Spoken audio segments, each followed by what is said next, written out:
আল্লাহতে পায় মজা তারা, আল্লাহ আল্লাহ ডাকে যারা, আল্লাহতে পায় মজা তারা।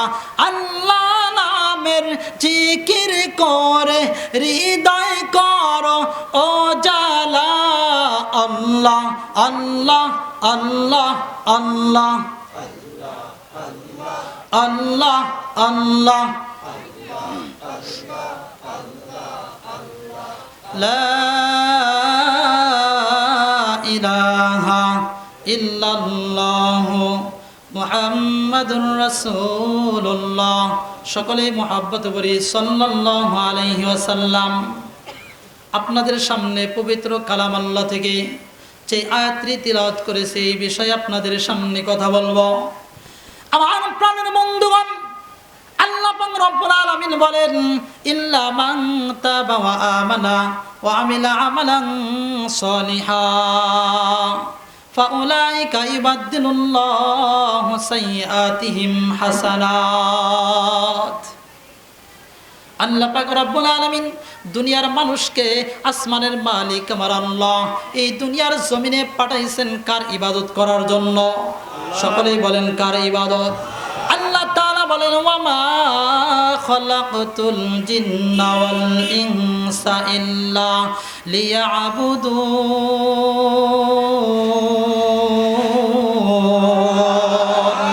মা খালাকতুল জিন্না ওয়াল ইনসা বিহুয়া জুজ ইবাদাত নিস্তে মাকসাদ আযহা, মা খালাকতুল জিন্না ওয়াল ইনসা বিহুয়া জুজ ইবাদাত নিস্তে মাকসাদ আযহা।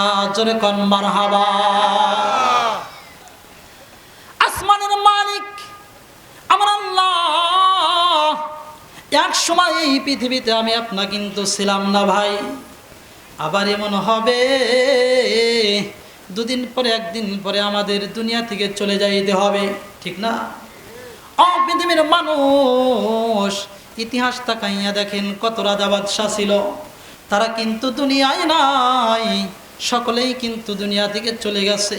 দুনিয়ার অট্টালিকা তারা কিন্তু নিয়ে যাইতে পারে নাই, দুনিয়ার সম্পদও কিন্তু তারা নিয়ে যাইতে পারে নাই, একমাত্র আমলে সালেহ কিন্তু তারা নিয়ে গেছে।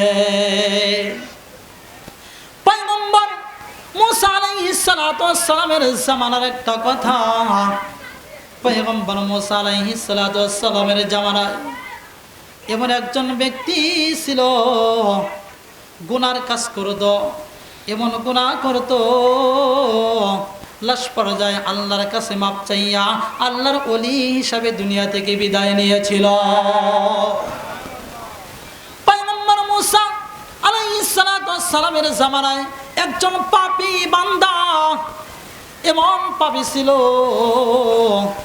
যার কারণে তাকে তারা কি করেছেন, ওই এলাকা থেকে, মহল্লা থেকে, গ্রামবাসী সকলেই তাকে ওখান থেকে বের করে দিয়েছে।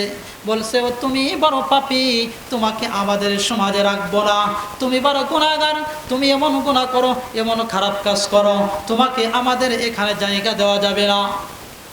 ওই বান্দাটা এক পর্যায়ে যখন চলে গেল, এই বান্দাটা যখন দুনিয়া থেকে কি বলে এই এলাকা থেকে যখন চলে গেল, পয়গম্বর মুসা আলাইহিস সালাতু ওয়াস সালামের কাছে আমার মালিক আমার আল্লাহ ওহী নাজিল করলেন, বললেন, পয়গম্বর, ওগো পয়গম্বর,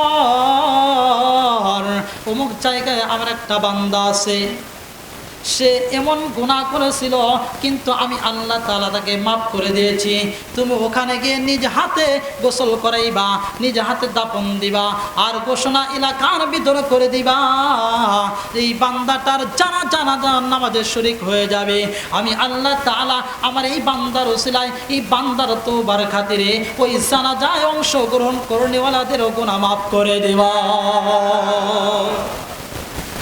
বলেন তো, আমাদের এলাকায় যদি ঘোষণা হয় অমুক জায়গায় অমুক ব্যক্তি মারা গেছে, ওই জানাজার নামাজে যেই ব্যক্তি অংশগ্রহণ করতে পারবে ওই বান্দাটাকেও, ওই ব্যক্তিটাকেও আল্লাহ তাআলা মাফ করে দিবে, তাহলে কত মানুষ হতে পারে বলেন? পয়গম্বর মুসা দেখেন জঙ্গলার ভিতরে ওই বান্দাটা সিজদা অবস্থায় পড়ে আছে, চোখের পানি এখনো বেয়ে বেয়ে পড়ছে। বান্দাটা দুনিয়া থেকে চলে গেছে, চোখের পানি শুকায় নাই। পয়গম্বর মুসা যখন সিজদা থেকে উঠাইয়া দেখে বান্দাটা শক্ত হয়ে আছে, দুনিয়া থেকে বিদায় নিয়ে চলে গেছে। পয়গম্বর মুসা নিজ হাতে গোসল করাইলেন, কাফন পরাইয়া এবার এলাকার ভিতরে ঘোষণা দিয়ে দিলেন যে ওই বান্দাটার যে ব্যক্তি জানাজার নামাজ আদায় করতে পারবে, আসমানের মালিক আমার আল্লাহ তিনি ঘোষণা দিয়েছেন যারা এই জানাজার নামাজ আদায় করবে তাদেরকেও এই বান্দাটার খাতিরে সমস্ত ব্যক্তিদের গুনাহ আল্লাহ পাক রব্বুল আলামিন মাফ করে দিবে। পয়গম্বর মুসা নবী আলাইহিস সালাতু ওয়াস সালাম যখন জানাজার নামাজ আদায় করবেন, এবার সকলেই সারিবদ্ধ মানুষ থেকে সকলে আফসোস করে বলতেছেন, পয়গম্বর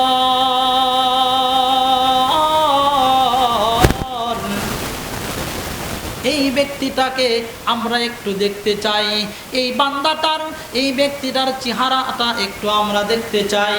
এবার পয়গম্বর যখন চেয়ারটা খুলে দিছে, সকলেই দেখে ওই ব্যক্তি, যেই ব্যক্তিটাকে আমরা গুনাহ করার কারণে, পাপ কাজ করার কারণে, খাওয়ার কারণে, জিনার কাজ করার কারণে, সমস্ত গুনাহের কাজ করার কারণে গ্রাম থেকে বের করে দিয়েছিলাম। এবার সমস্ত মানুষগুলো ডাকতে বলেন, পয়গম্বর এই ব্যক্তির চাইতে তো আমাদের এলাকায় এর চাইতেও গুনাহগার একজন ব্যক্তি নাই, যার কারণে এই বান্দাটাকে, এই ব্যক্তিটাকে আমরা আমাদের সমাজ থেকে বের করে দিয়েছিলাম। আল্লাহর পয়গম্বর বলেন, ও আমার উম্মতেরা শোনো, ও আল্লাহর গোলামেরা শোনো, আহকামুল হাকিমিন আমার আল্লাহ পাক রব্বুল আলামিন এই বান্দাটা এমন ভাবে তওবা করেছে যার কারণে বান্দাটাকে আল্লাহ তাআলা মাফ করে দিয়েছে। শুধু তাই নয়, ও আমার উম্মতেরা শোনো, এমন তওবা করেছে আল্লাহ পাক রব্বুল আলামিনের কাছে এমন প্রিয় হয়ে গেছে যার কারণে আসমানের মালিক আমার আল্লাহ ঘোষণা দিয়েছেন এই বান্দাটার যে ব্যক্তি জানাজা নামাজ পড়বে তার গুনাহগুলো আল্লাহ তাআলা মাফ করে দিবে। আল্লাহ পাক রব্বুল আলামিন বলেন, ইল্লা মান তাবা ওয়া আমানা ওয়া আমিলা আমালান সালিহা ফাউলাইকা ইউবাদদিলুল্লাহ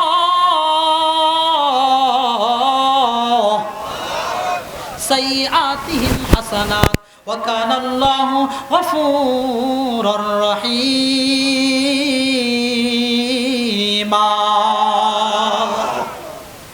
এজন্য আমরা সকলে কি গুনাহগার না?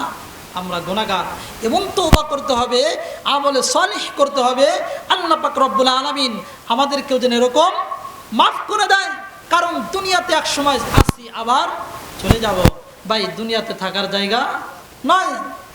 দুনিয়াতে দেখেন দাদার নাম বলতে পারেন, তার দাদার নাম বলতে পারেন, 2-4 জনের নাম সর্বোচ্চ বলতে পারেন, এর ইতিহাসে কি বলতে পারেন? উপরে বলতে পারেন না, তাদের নাম নিশানা নাই।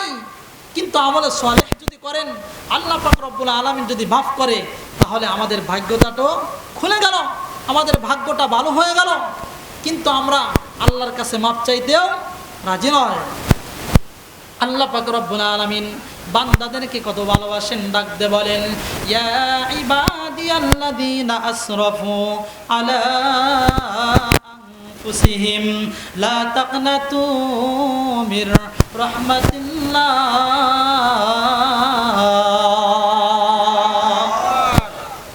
আল্লাহ তাআলা বলেন, বান্দারে আমার, ও বান্দা তোকে বড় আদর করি, বড় মহব্বত করি রে বান্দা, আয় বান্দা ফিরে আয়। আজ থেকে নিয়ে যদি আপনার সন্তান 10 বছর কথা না বলে, 10 বছর পরে যদি আব্বা বলে ডাক দেয়, আপনার কতটুকু ভালো লাগবে? আল্লাহ পাক রব্বুল আলামিন এমন একজন রব যিনি সৃষ্টি করেছেন সব। বলেন তো আসমানের মালিক কে?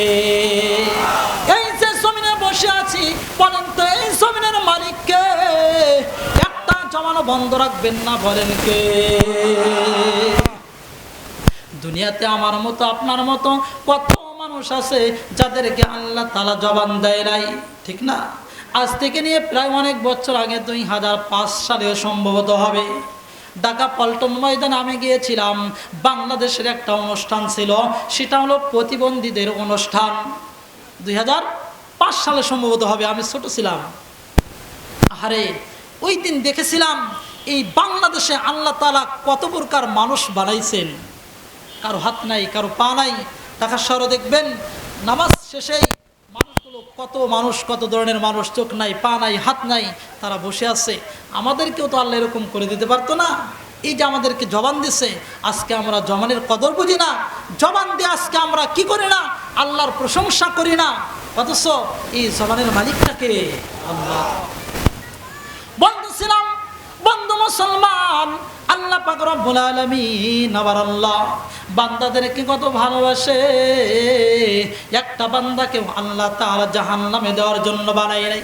দুনিয়াতে আদম পয়গম্বর থেকে নিয়ে মুহাম্মদুর রাসূলুল্লাহ সাল্লাল্লাহু আলাইহি ওয়াসাল্লাম পর্যন্ত যত মানুষ আসছে, এই কিয়ামত পর্যন্ত যত মানুষ আসবে, প্রত্যেকটা ব্যক্তির জন্য আসমানের মালিক আমার আল্লাহ একটা করে জান্নাত বানাইয়া রাখছে।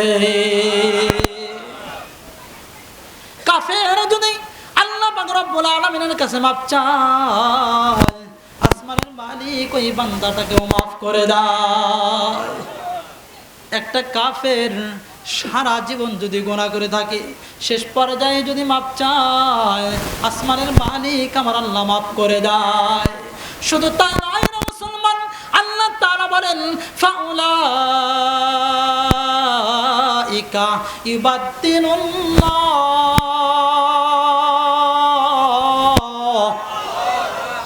আল্লাহ তাআলা বলেন বান্দারে আমার বান্দা, শুধু আমি মাফ করাই নয়, তুই যে অতীতে যত পরিমাণ গুনাহ করেছিলি, তোর খাতাটা সাদা করে দিয়ে সাদাই রাখবো না। যত গুনাহ করেছিলি খাতার ভিতরে আমি আল্লাহ ইবাদদিনুল্লাহ সাইয়াতিহিম হাসানাত, ওই খাতাগুলো আমি নেক দ্বারা তোর জন্য আমি পরিপূর্ণ করে দিলাম। লা ইলাহা ইল্লাল্লাহ, লা ইলাহা ইল্লাল্লাহ, জোরে লা